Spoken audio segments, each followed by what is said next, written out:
Bom, boa noite aí, pessoal. Tudo certo?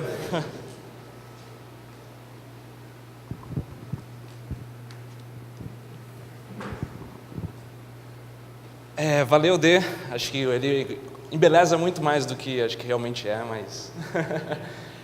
obrigado pelo convite e acho que também pela igreja e tudo mais, né?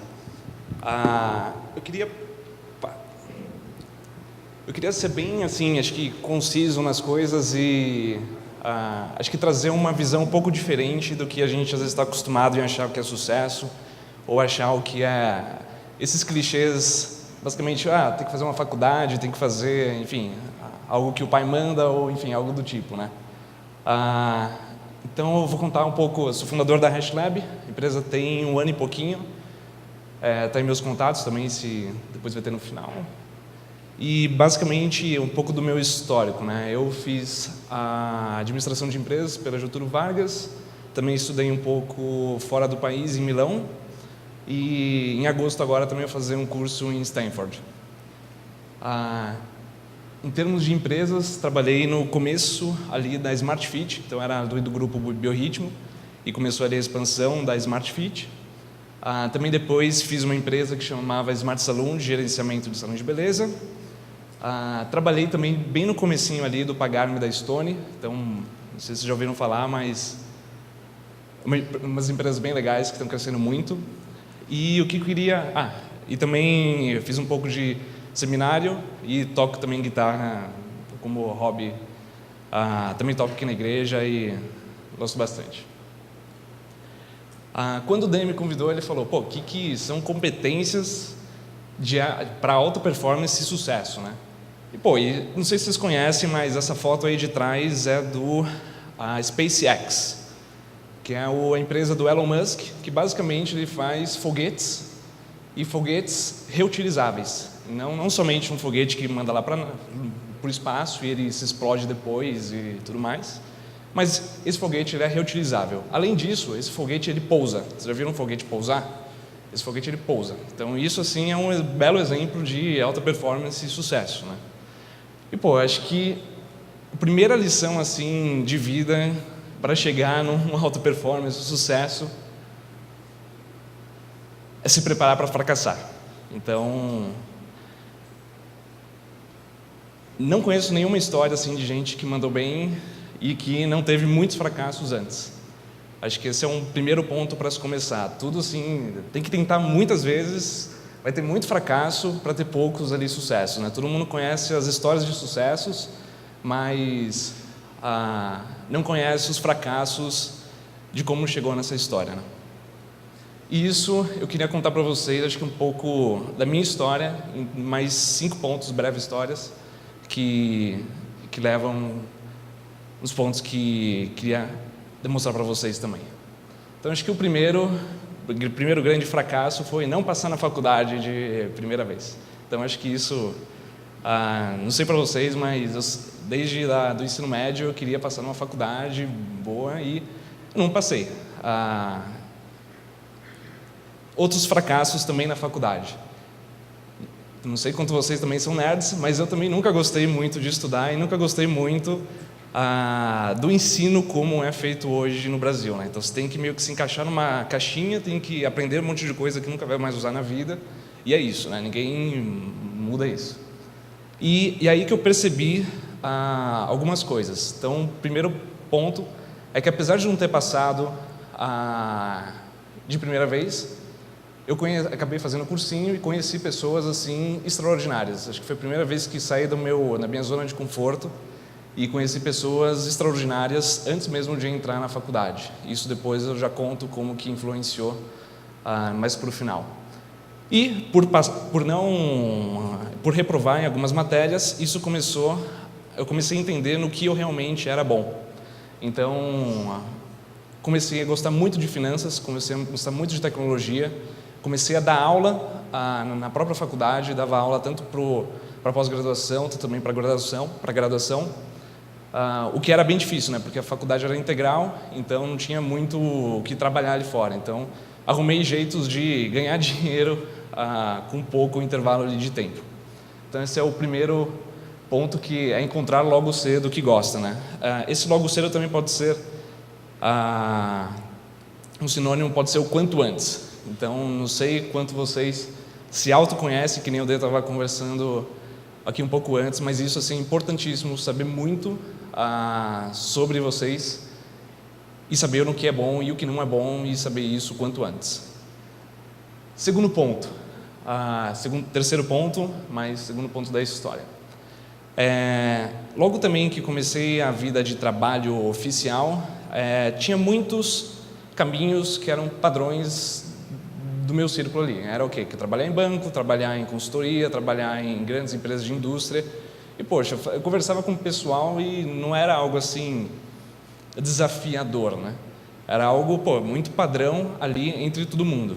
E aí que eu conheci o pessoal da Smart Fit, que no começo, um pouco da história deles, é o grupo Biorritmo, do Edgar Corona, um baita grupo lá de academias, e eles tinham acabado de ser investidos pelo Patra Investimentos, que é um baita banco de investimento, de private equity, e estavam alocando capital para crescer absurdamente ali a Smart Fit. Então eu entrei ali e só naquele ano a gente foi para o primeiro, segundo ano da Smart Fit e a gente colocou 80 academias no ar. Um dos pontos muito importantes dali foi ser desafiado. Então foi o primeiro assim momento que, caramba, não sei nada, eu era a pior pessoa ali da mesa e as pessoas que estavam ao meu redor eram excepcionalmente muito boas. Então tinha ali o próprio dono da Biorritmo, era um cara assim absurdamente muito bom. Um outro cara também ali do Patra, enfim, gente assim muito, muito boa. Isso que também me despertou muito ali na parte de negócios. Então acho que o terceiro ensinamento também é estar perto de pessoas melhores que você. Há quem diz que você é a média das 5 pessoas que você mais anda, né? Então, se você se cerca de pessoas muito boas, por osmose ali acaba se tornando um pouco melhor. Quarto ponto. Também, logo um pouco antes de eu sair ali da Smart Fit, eu já tinha essa vontade de empreender, tinha passado ali por uma empresa que estava empreendendo há bastante tempo, e por que não ali lançar uma própria empresa, né? Então foi aí que eu comecei o Smart Salon, que era basicamente um aplicativo que você podia entrar e agendar sei lá, quero cortar o cabelo, entrava ali no aplicativo, agendava com o salão mais próximo, com o meu salão, o barbeiro e tudo mais, e já agendava por ali e também fazia o pagamento e por aí vai. Alguns ensinamentos ali, né? Primeiro, entra no mercado que você conheça. Eu entrei, a empresa basicamente eram 3 meninos que não entendiam nada de beleza, não entendiam nada da vida de um salão de beleza, e foi muito importante ali ter foco. Então, foco, acho que não somente saber muito o que quer, mas recusar as oportunidades que vêm, que parecem interessantes, né? Então,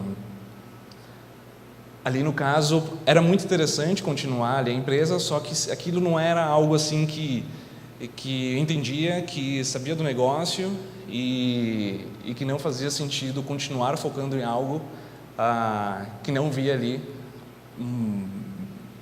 muito sucesso pela frente, né? Então, o ponto de focar é saber bem, de ser muito direcionado, mas também falar não para tudo que está em volta, né? E aí também fui o 5º funcionário ali do Pagar.me. E por que eu digo que essa parte de ver as coisas como o copo meio cheio é muito importante, né? Porque ali quando eu não passei na primeira vez na faculdade, eu tive um network muito legal. E aí, por coincidência, um amigo que tinha acabado de entrar nessa empresa que chama Pagar.me, me convidou, vem aqui bater um papo com os meninos. E foi alguma das vezes que eu sentei numa mesa com gente muito melhor do que eu. Os fundadores do Pagar.me, eles tinham na época, eu tinha 19 anos, na época eles tinham 17 anos, eles já tinham uma empresa milionária, já estavam fazendo curso em Stanford, voltavam para fazer prova lá para os Estados Unidos, e tocavam uma empresa assim como 2 moleques de 17 anos.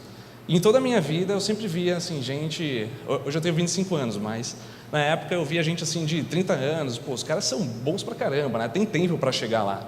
Pô, tem um monte de faculdade, um monte de curso para fazer, para chegar lá. E foi a primeira vez que eu vi, caramba, eu sou muito ruim aqui. Tenho 2 meninos que são excepcionalmente muito melhores do que eu.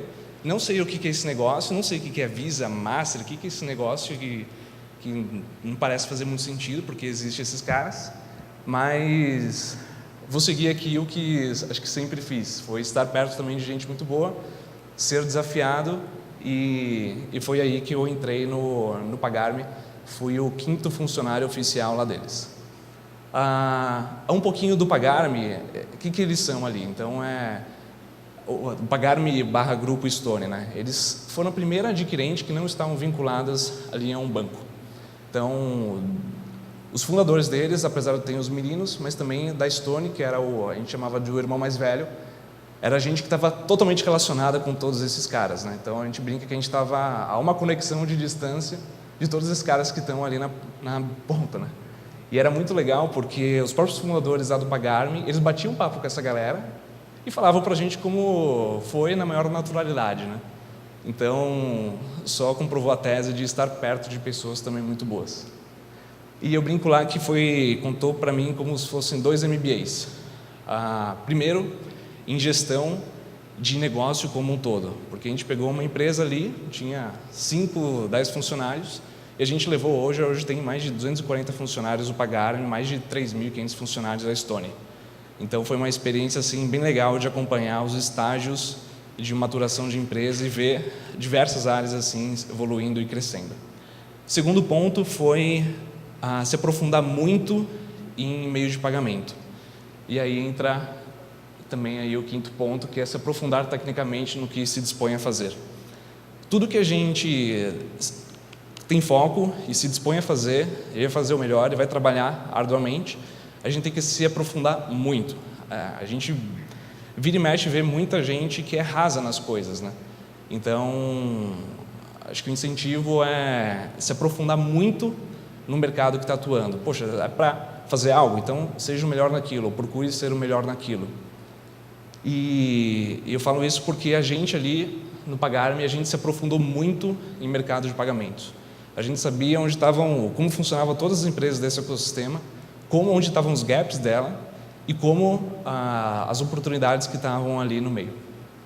E mais ali para o final, isso foi final do ano retrasado, eu estava ali numa área que era de Key Account, que basicamente a gente viu que vender para cliente maior era muito interessante também. Então a gente começou a prospectar clientes como Magazine Luiza, Ricardo Eletro, Arezzo e por aí vai.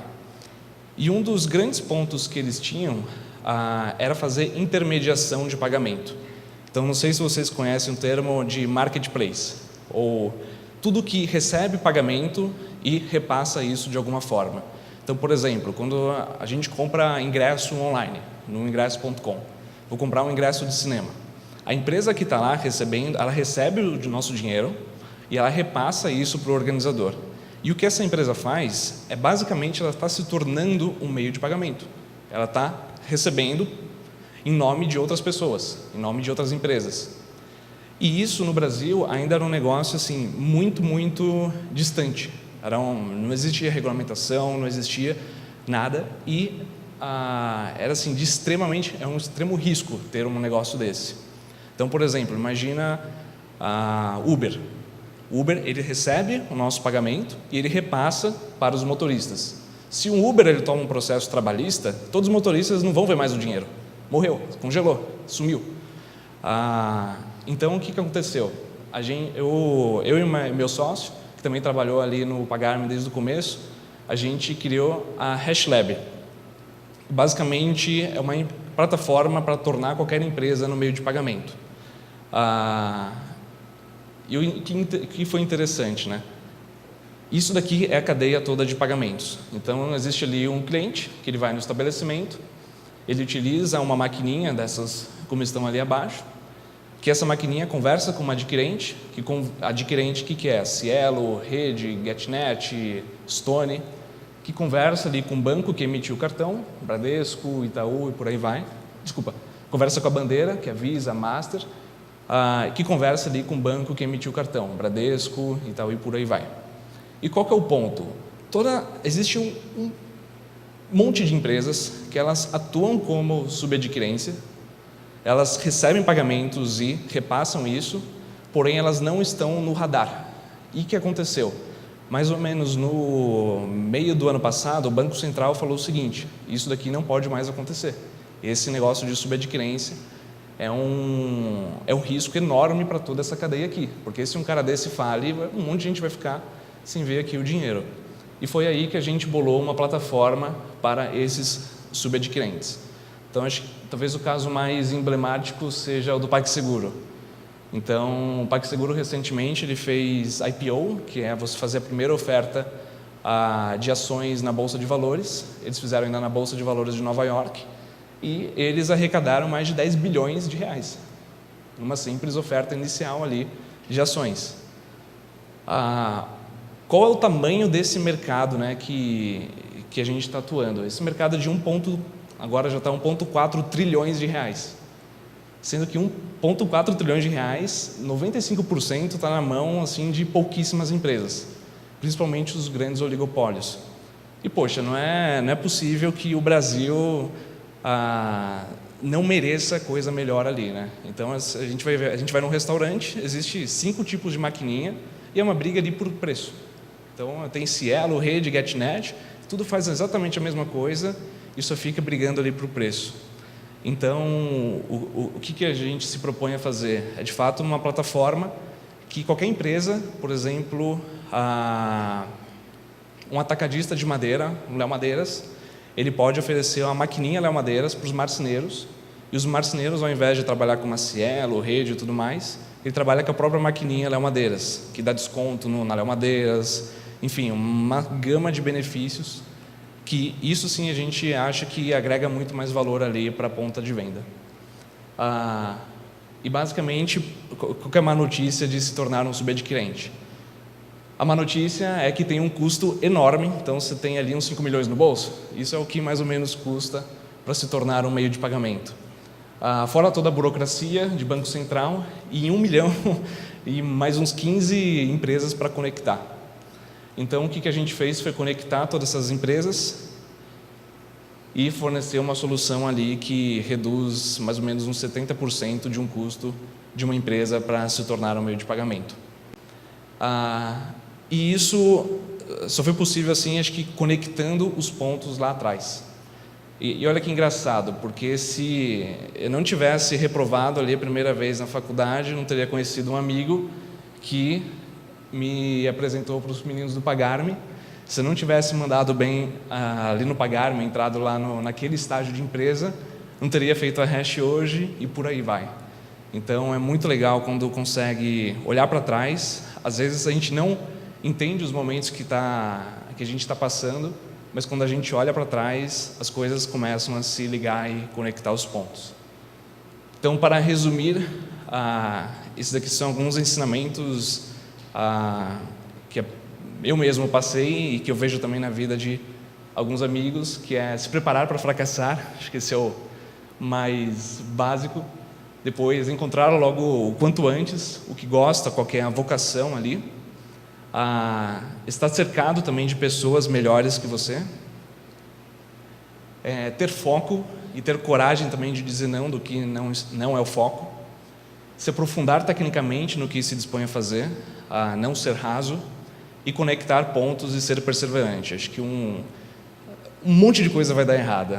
Você podia ficar ali aqui falando 2 horas só de coisas que deram errada em todo esse processo. Mas é importante ser perseverante e continuar ali a perseguir o sonho. Também me baseio muito em alguns provérbios. Aqui só separei alguns, mas que também dizem um pouco disso, né? Que a sabedoria repousa no coração dos que têm discernimento, e o mesmo entre os tolos ela se deixa conhecer. Então a sabedoria é disponível para todos. Então não é algo apenas de alguns. Então todos têm também acesso à sabedoria se o procurarem. A preguiça deseja e nada consegue, mas o preguiçoso, ali está errado, mas os desejos dos diligentes são amplamente satisfeitos. Então, trabalhar muito, trabalhar duro. Não sei se vocês já ouviram falar daquele livro Trabalhe 4 horas por dia, mas isso não acontece na vida real. Precisa trabalhar muito duro e precisa se aprofundar muito. E aquele que anda com os sábios será cada vez mais sábio. Isso é o autocorretor, viu, galera?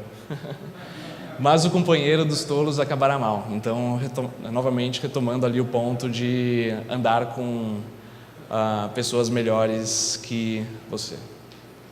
Então, isso é um pouquinho que eu separei aqui, mas também fiquem à disposição, qualquer dúvida, qualquer ponto. Tentei ser mais abstraído, mais subjetivo nesses pontos, né? Não alguns itens já feitos. Valeu.